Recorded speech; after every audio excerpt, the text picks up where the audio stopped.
एक गलती हुई समझने में, मैं पूरे देश से, पूरे समाज से माफी मांगता हूँ कि हाँ वो गलती हुई। बिल्डिंग सेफ्टी नॉर्म्स के मामले में जितनी शिद्दत से हम कोशिश करते हैं, मुझे भरोसा है कि वैसी शिद्दत कहीं आपको नहीं मिलेगी। 3 महीने पहले हमने एक वैकेंसी निकाली, 2 महीने पहले ज्वाइनिंग हुई मई के अंत में, एक ऐसे व्यक्ति जिसका नाम ही है fire and safety officer. Vijaynagar में जो कोचिंग सेंटर है उसको एमसीडी ने उसका बेसमेंट सील कर दिया था।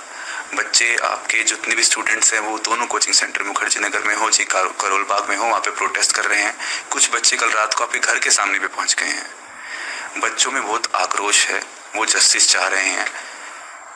कहीं ना कहीं आपको ये भी लगा है कि दृष्टि आईएएस से कोई चूक हुई है। बिल्डिंग सेफ्टी नॉर्म्स के मामले में जितनी शिद्दत से हम कोशिश करते हैं, मुझे भरोसा है कि वैसी शिद्दत कहीं आपको नहीं मिलेगी। अगर आप चाहेंगे, मैं भी आपको अपने व्हाट्सएप में एक चीज दिखाऊंगा।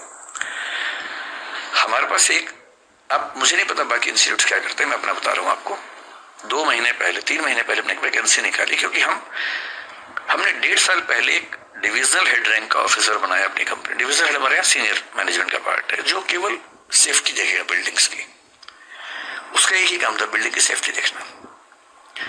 जनवरी 2023 में हमने एक व्हाट्सएप ग्रुप बनाया, मैं उसका मेंबर हूँ। उस ग्रुप का काम क्या है, 16 पॉइंट्स उसमें लिखे हुए हैं, जिसमें एक लिखा हुआ है कि मैंने चेक कर लिया है कि सारे दरवाजे खुले हैं, फायर एग्जिट साफ है, उसमें कोई बाधा नहीं है, छत के दरवाजे खुले हुए हैं, कोई इमरजेंसी होने पर बच्चे बाहर निकल सकते हैं। वो सब 16 पॉइंट्स हैं उसमें। ये 16 के 16 पॉइंट्स पे हमारी हर बिल्डिंग के बिल्डिंग इंचार्ज को रोज, ये मैं महीने की बात नहीं कर रहा हूँ, रोज की बात कर रहा हूँ, एक अपडेट डालना होता है कि मैंने ये सारे 16 पॉइंट चेक कर लिए हैं, ये सारे ठीक हैं। अगर इसके बाद भी कोई दिक्कत आती है तो मैं इसके लिए जिम्मेदार हूँ। ये रोज होता है। आप अगर व्हाट्सएप पर देखना चाहेंगे, इसके बाद देखिएगा। और ये हर बिल्डिंग के लिए रोज होता है। इसके अलावा 3 महीने पहले हमने एक वैकेंसी निकाली, 2 महीने पहले ज्वाइनिंग हुई मई के अंत में, एक ऐसे व्यक्ति जिसका नाम ही है फायर एंड सेफ्टी ऑफिसर। उनका काम क्या है, वो 14 साल से बड़े बड़े मॉल, बड़े बड़े हॉस्पिटल्स में, फोर्टिस जैसे हॉस्पिटल में, एम्बियंस जैसे मॉल में फायर एंड सेफ्टी काम कर चुके हैं।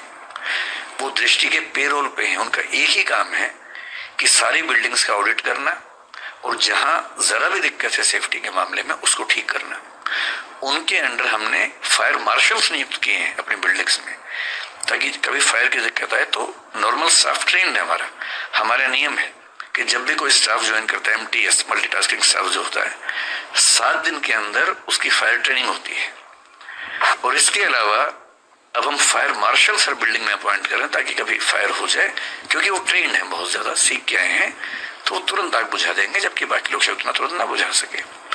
हर क्लासरूम, हर ऑफिस में फायर एक्सटिंग्विशर्स हमने लगा रखे हैं, जो लगातार रिफिल होते हैं। मैं चाहूंगा कभी आपको मौका मिले, अगर आप सर्वे कर सकते हैं, दिल्ली या दिल्ली के बाहर हमारी किसी भी शाखा में जाइए, किसी भी क्लासरूम में जाइए, किसी भी बिल्डिंग में कम से कम 2 एग्जिट ना हो तो मैं जिम्मेदार हूं। हम ऐसी बिल्डिंग रेंट पे लेते ही नहीं जिसमें फायर एग्जिट ना हो। कई बिल्डिंग्स में आप देखेंगे लोहे का बहुत बड़ा फायर एग्जिट बना हुआ, चाहे करोल बाग में देखे, चाहे जयपुर में देखे, चाहे इलाहाबाद में देखिए। वो हमारी शर्त होती है। इंदौर में हमें 1.5 साल एक्स्ट्रा लग गया, केवल इसलिए कि एक भी बिल्डिंग ऐसी नहीं मिल रही थी जहां 2 एग्जिट हो। हमने एक लैंडलॉर्ड से बात करके उसकी जमीन पे, प्लॉट पे बिल्डिंग बनवाई 2 फायर एग्जिट वाली, और वहां काम शुरू किया। 2 साल लेट काम शुरू किया, सिर्फ इसलिए कि किसी भी स्थिति में किसी बच्चे या स्टाफ की जिंदगी समझौता ना हो। हमारी नीयत ऐसी ही है। एक गलती हुई समझने में, मैं पूरे देश से, पूरे समाज से माफी मांगता हूं कि हाँ वो गलती हुई। आगे